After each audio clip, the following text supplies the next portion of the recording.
Howdy folks, Don Bruce here. So normally I do these videos when something new releases, but this particular time we're going to do it a little bit different, and I'm going to go and make this video before a major release. In particular, version 20 has so many things on it, and so many new things and things different, that I don't want to cram in the version 20 changes and all the version 19 changes from the last video. And for reference, the last video went up to version 19.4. We're on 19.15 now, so that's a whole 11 versions of major changes, and a major version.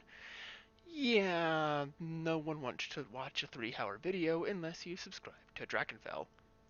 Anyways, let's get started with some of the changes that some of y'all are probably aware of, and some of you maybe not.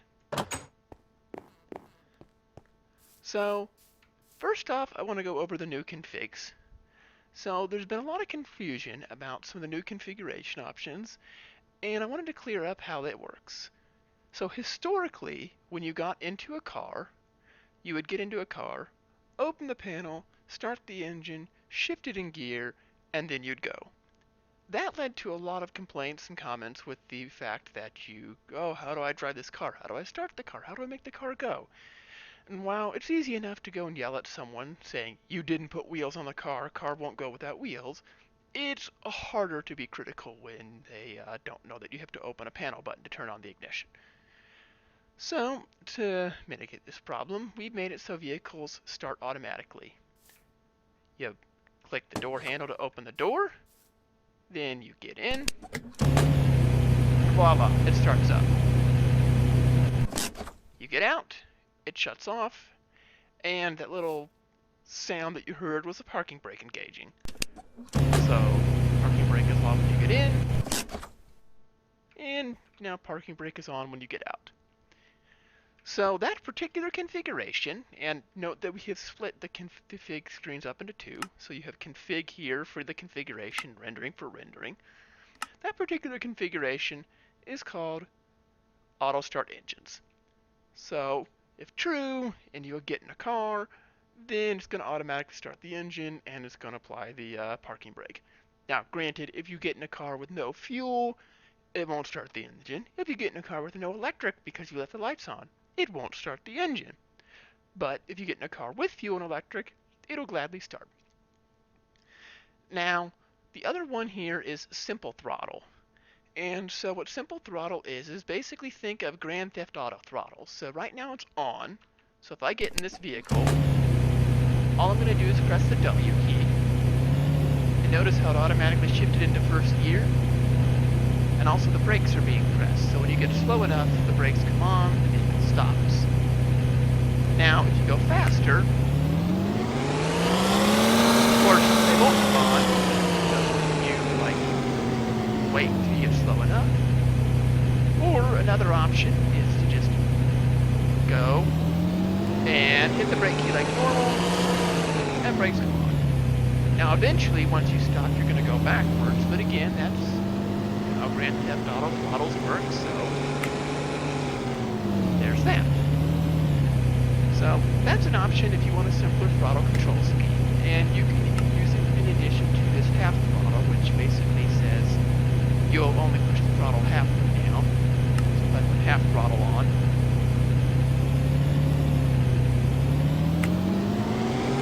I'm not accelerating quite as fast. Now you'll still have to use the gear shift lever to go and shift up and down, but this is a manual. Cool. But anyway, so you have that option.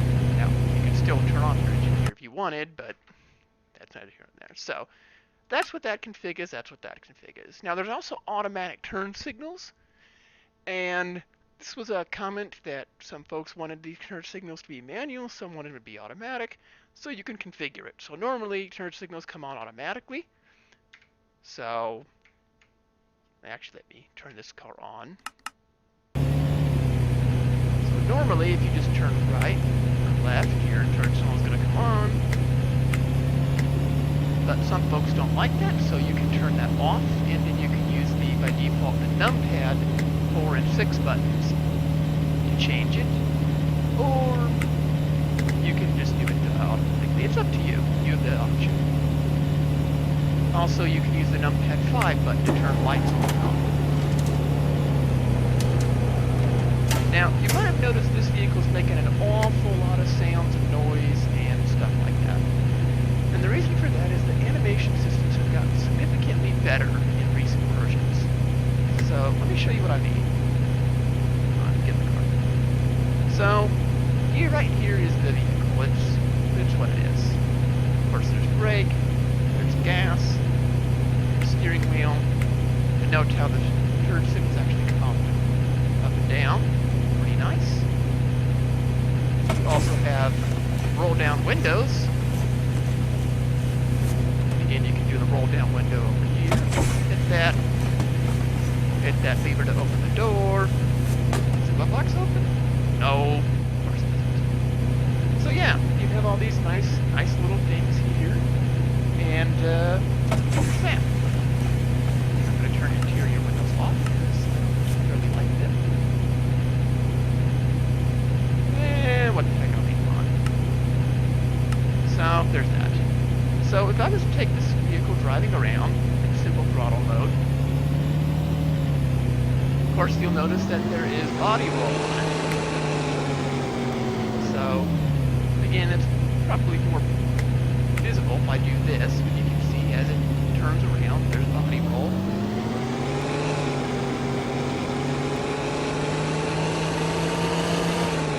And here we go, around the real tight turn.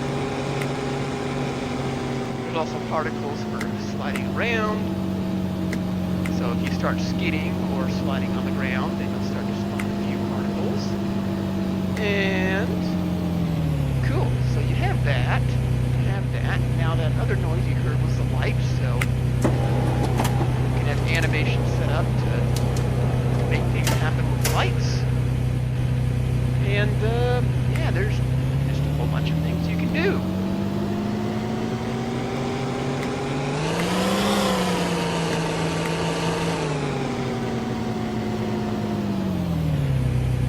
So yeah, that's one car.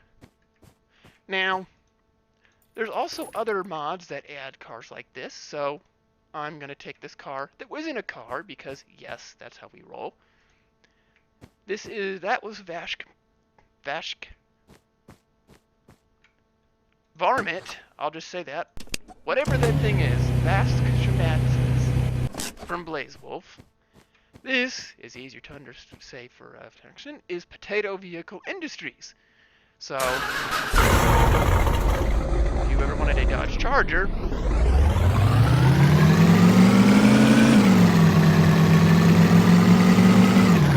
again, there's also body roll here. And now I'm in a tree. No.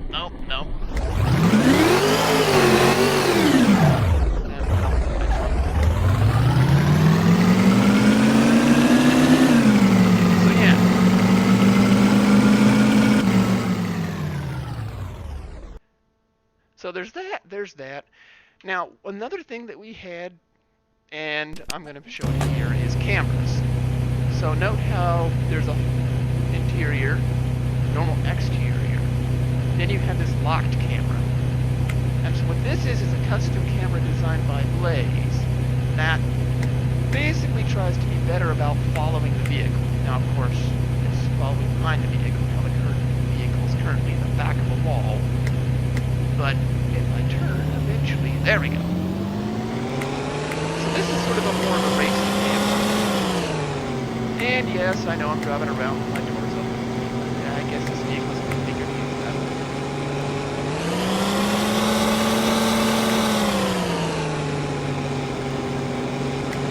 So yeah, new cameras. Fun stuff. So you've got new cameras, new vehicles, new animations, and there's that.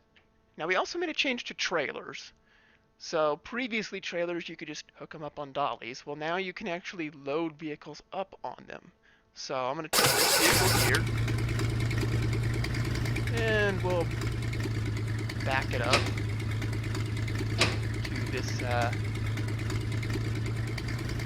car here. And hit the trailer button. Voila, it's loaded up.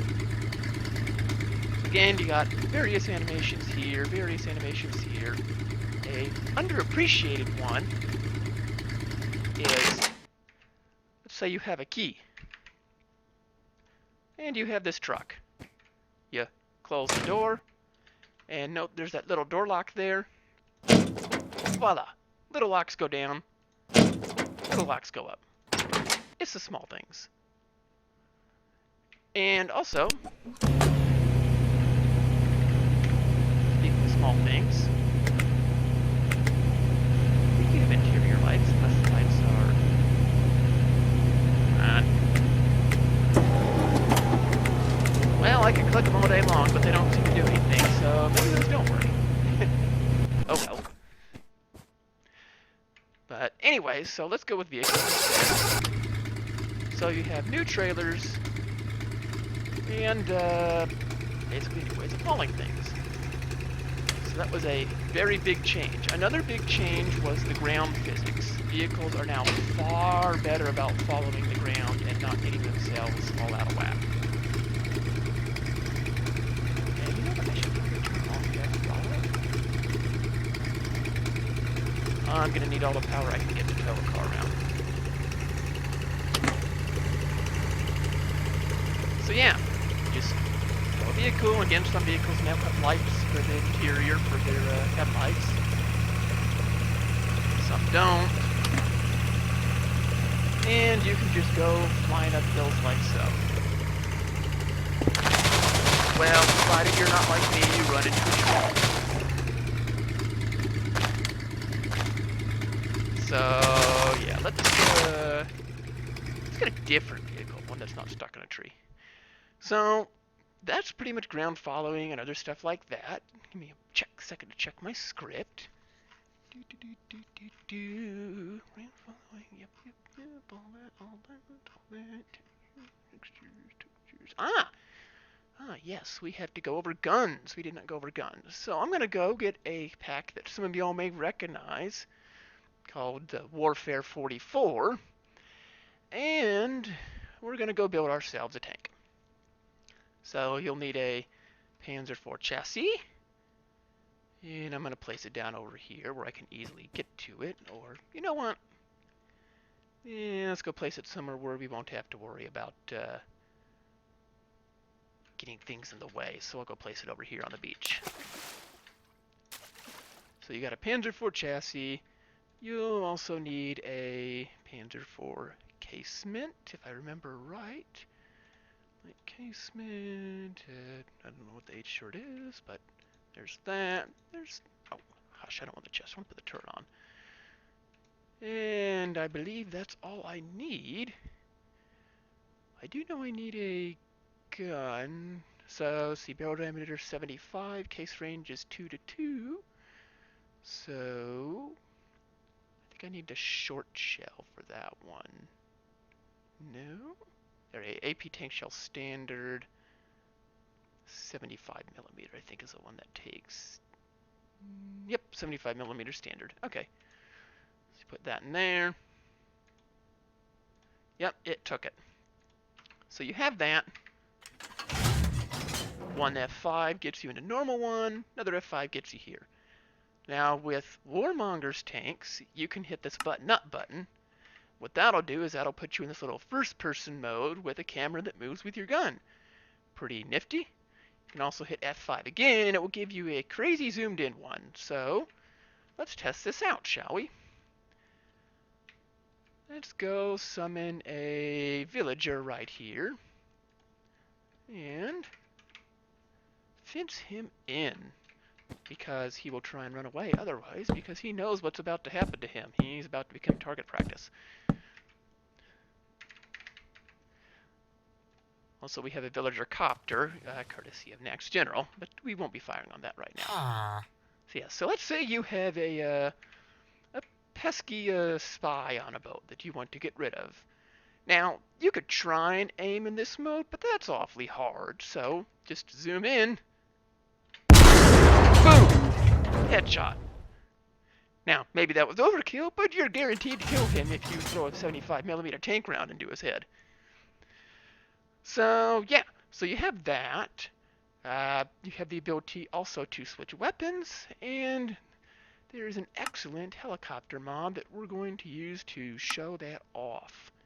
Once I can figure out which one it is. There we are. Gyro here. Get ourselves an Apache. We'll need a seat. Apache main wheels. We'll need some of that. And I'll show you another way of figuring out parts. So I can take off on the sand. So you have that. There's a couple of seats, a couple of wheels. Let's hope that is it going to fall in the water? No, I'm just barely on the land. So now you got to figure out engines. I could try and pick every engine, but what I'm going to do is I'm going to take this part scanner and just point it. It takes a GET700 turboshaft engine. So I'll grab that guy. And I know I'm going to need a rotor. And I'm tired of it being nighttime. And so now I'm going to also need some weapons. So this down here, what does that take? I think it takes a chain gun. Either a chain gun or a minigun. We'll figure out which one. Chain gun. Alright, so we have a chain gun. Let's take that. Take a Hellfire missile rack on 2 sides. Because why the heck not? And a couple of Hydra rocket pods. And I think that should do us. So now we have to go get some Hydra rockets. I'm not going to use the high explosive. That would cause way too much damage for my liking.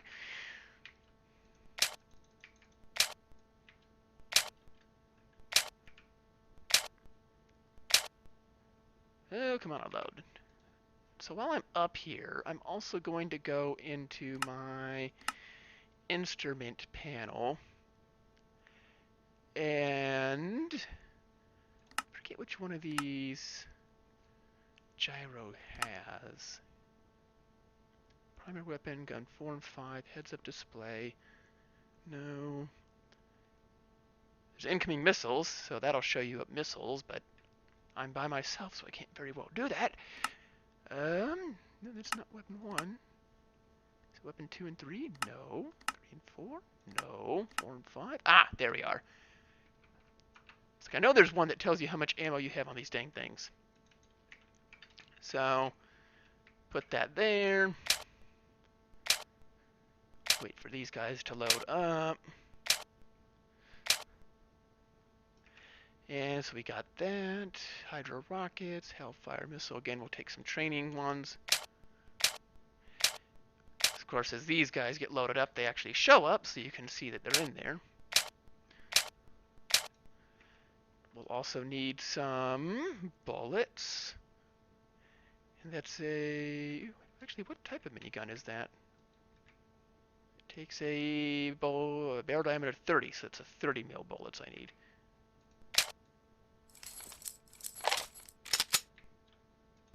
Alright. So now, we can get in here. And I wonder if that's the ammo counts. We'll find out in a moment once we take off. So, fly up a little bit. And so one thing you can do with helicopters is you can hit the auto button now. What that's going to do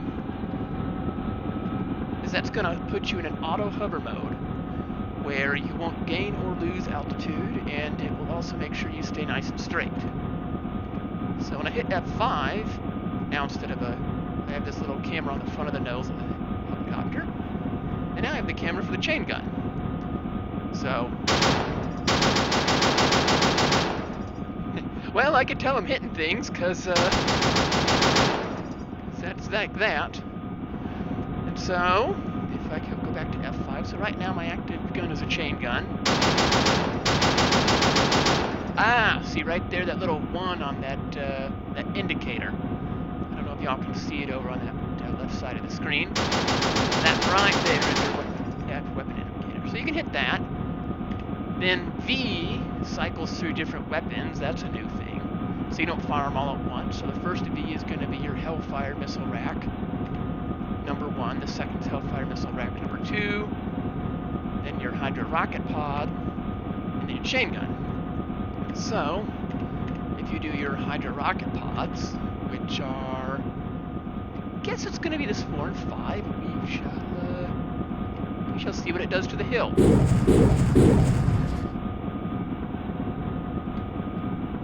Well, it didn't explode, but maybe it broke some trees' leaves. But yeah, you have that.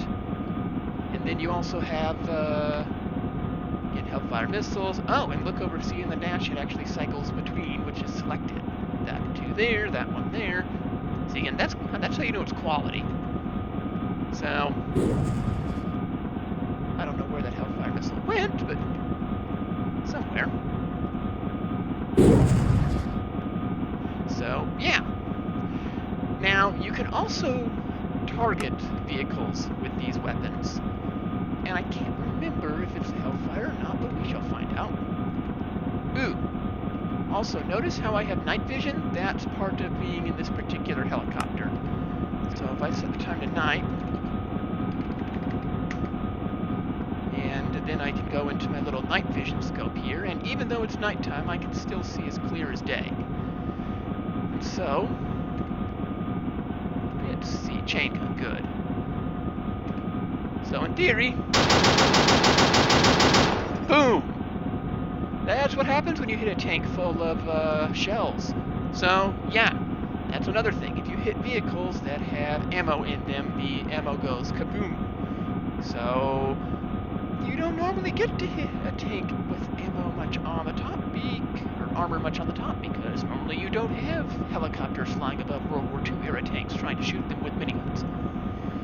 But, yeah, so there's that. You can switch weapons, you can switch to Hellfire missiles, you can do that. All awesome stuff. So, let me land this thing. And I'm not good at landing, so we will just try and, like, totally not crash.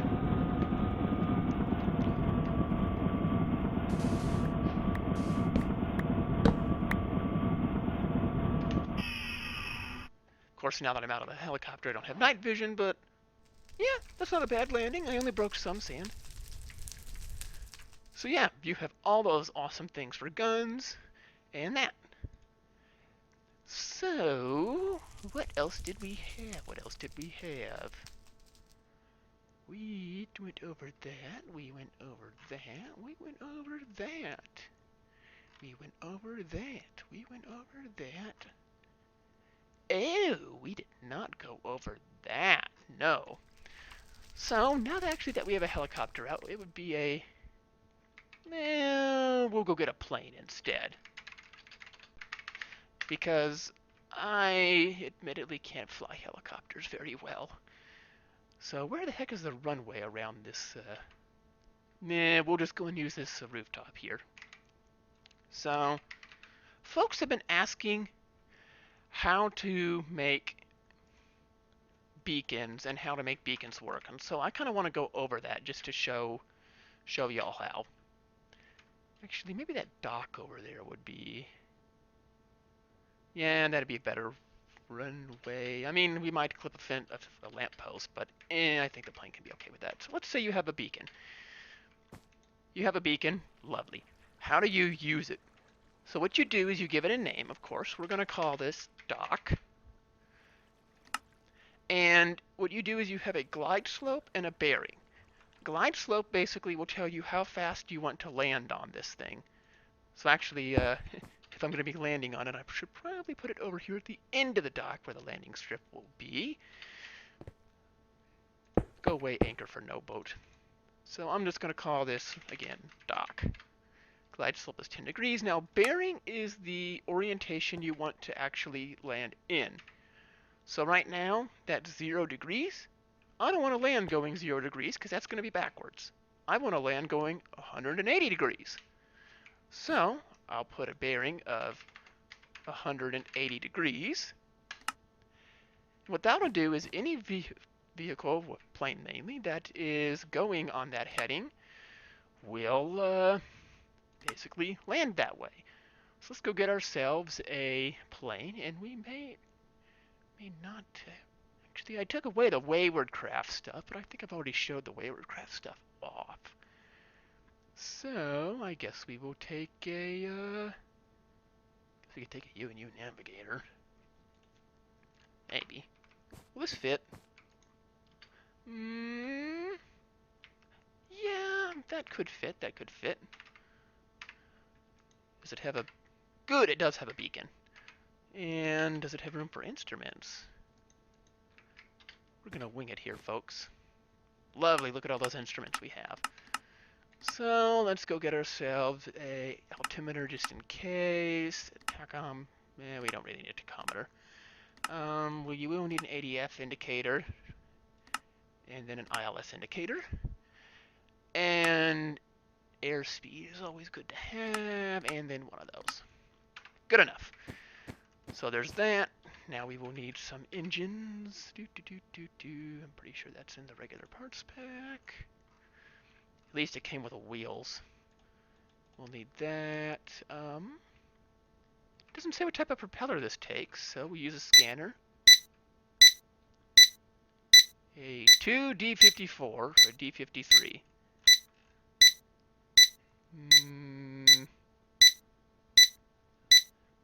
I'll just give this one a whirl. Close enough. So there's that, and then there's that. We've got our wheels, we've got our seats. We should be able to at least take off on this thing.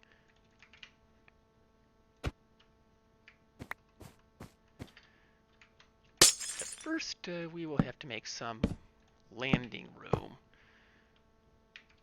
I could have gone to the airport, but last time I went over there, a shulker box crashed my game, and no one has been able to figure out how to get rid of those, so we'll just clear some space here.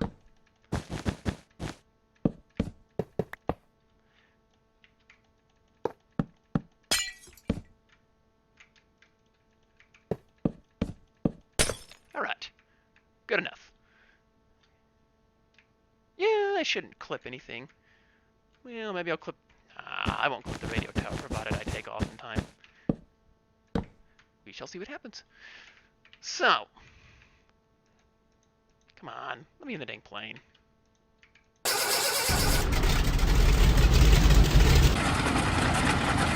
Alright, so I'm going to set this to dock. Now notice how my NDB, that instrument with the yellow arrow is pointing towards the beacon, but also notice how my ILS indicator, the one in the middle, is like all one. And when we get to landing, I'll show you basically describe how that works.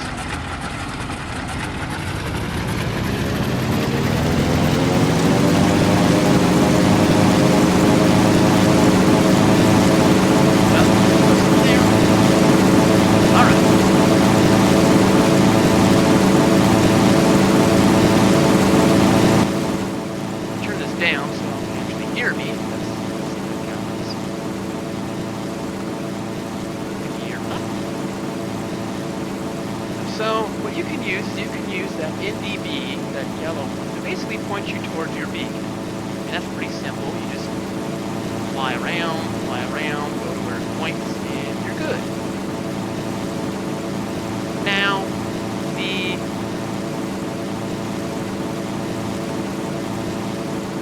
ILS actually tries to help you land on your particular requested heading. What that's going to do is, as you approach the runway, I actually think I moved this backwards. It looks like it wants to land the other direction. Oops. Did I? No. I don't know my directions.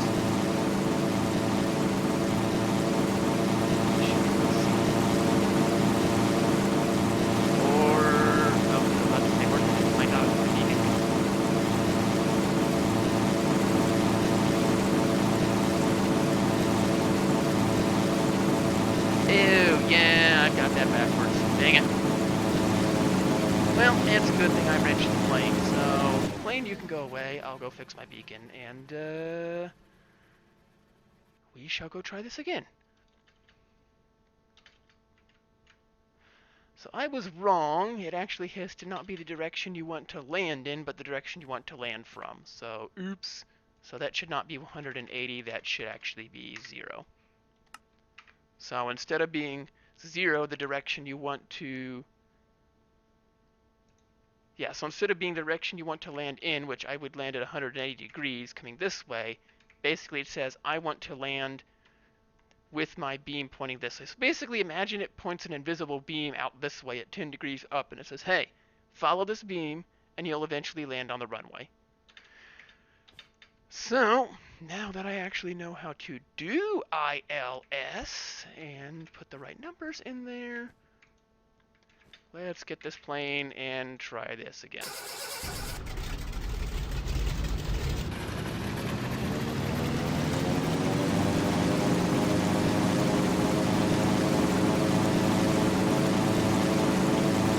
Oh, bad plane. Water. Beacon knock. There we go. Turn that off. Hello, plane. That's hopefully going to crash into the ocean. Or you'll just sit there, whatever. Alright, so notice how the top bar of the middle instrument, the top bar is a little bit high. Now it's a little bit low. You basically want to keep those two bars lined up perfectly with the center.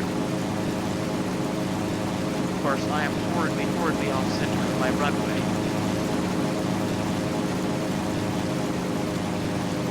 Come on, nope. No. Well, that's the gist of it. I'm not about to fly around and waste any more people's time, but you get the... Okay, so, plane, just go away.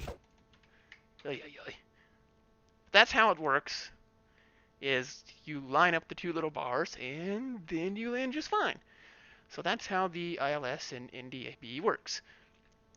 So we have that. We've talked about missiles, and there's only a couple more things to go over. Some of it's internal, some of it's helpful. So to show that off, we're actually going to get a GMC Brigadier out, which is that.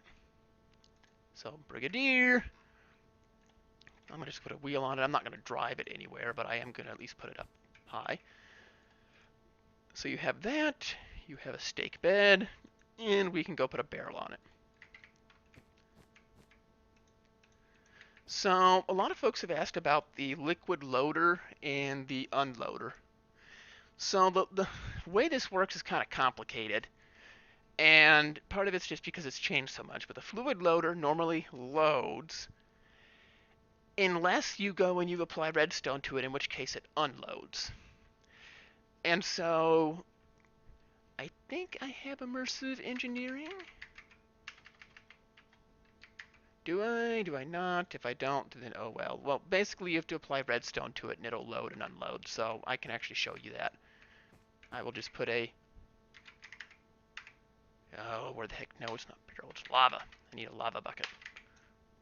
Not lava, lava. Alright. So I've got one bucket of lava in there.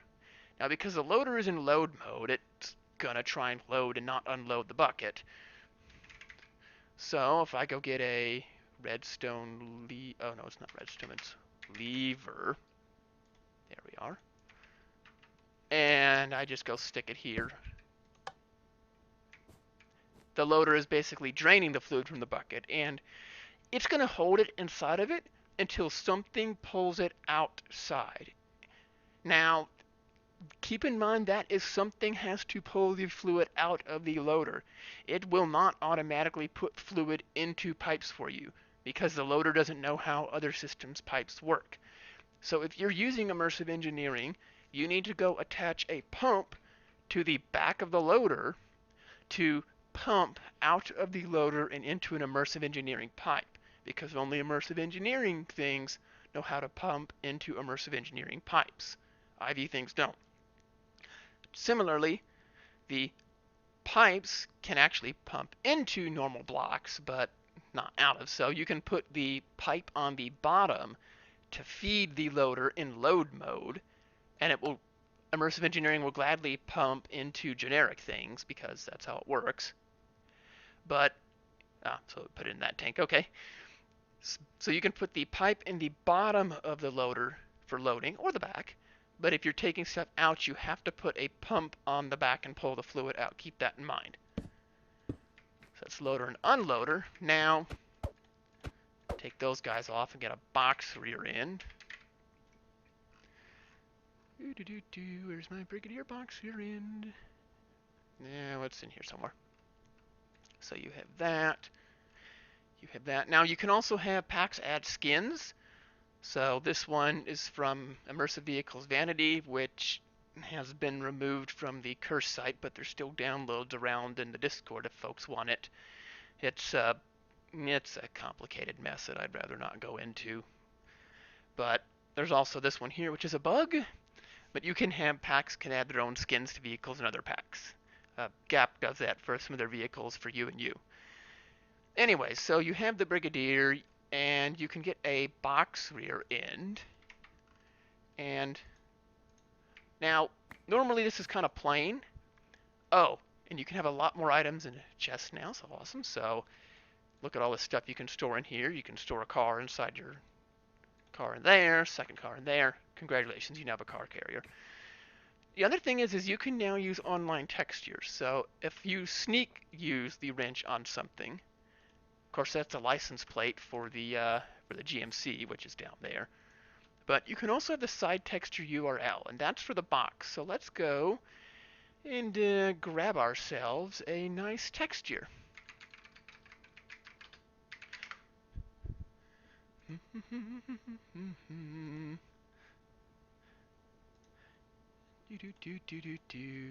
see if this is going to work. Sometimes they will, sometimes they won't. Whoa, Nelly, that totally did not work. Invalid sound. So that right there. That's because the image I picked was actually not a real image. The website lied to me. It was actually a HTML file displaying the image. So, yeah, not good. So we can try this again. Just hold the delete button. Delete, delete, delete, delete, delete, delete, delete, delete. And then pasted it again. Did that work? No, okay, apparently Tinner.gif is being stupid, so don't get things from Tinner because Tinner won't make them actually GIFs. I suppose that is a good lesson to learn. We will try Giphy. See if Giphy gives us an actual GIF, or if it wants to just put a whole bunch of ads on top of it.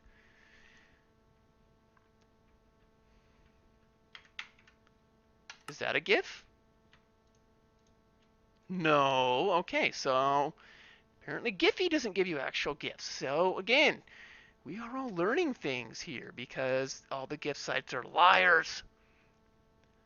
So we will try this. Try another one. No, not a GIF, not a GIF, not a GIF, not a GIF.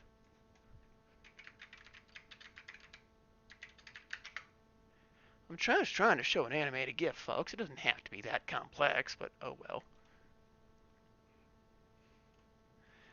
Oh boy, oh boy, oh boy, oh boy.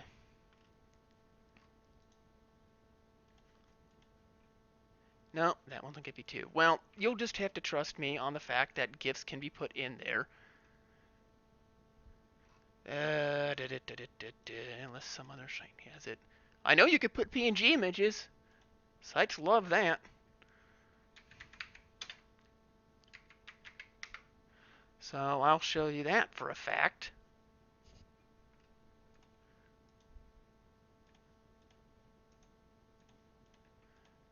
This may or may not work. We'll find out.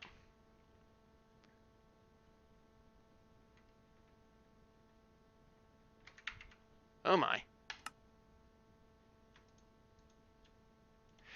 See, this is what you got about sites. You can do these online texture things, but all these stupid sites just won't give you the GIF. They want to put it behind a random like text thing, or they want to watermark it, or it has to show up as an embed. So like getting the actual GIF, the true raw GIF file is nearly impossible.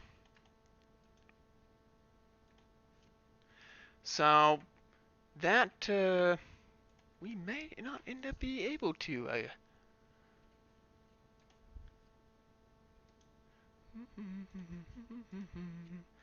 We'll try one more time. If this doesn't work, you'll just have to trust me on it, because I'm again not wasting your time. There. Okay, so that's an actual GIF. You can make folks get rickrolled with your truck driving around town. So, yeah, it does work. You just have to find a site that will give you an actual GIF instead of a weird texty thing.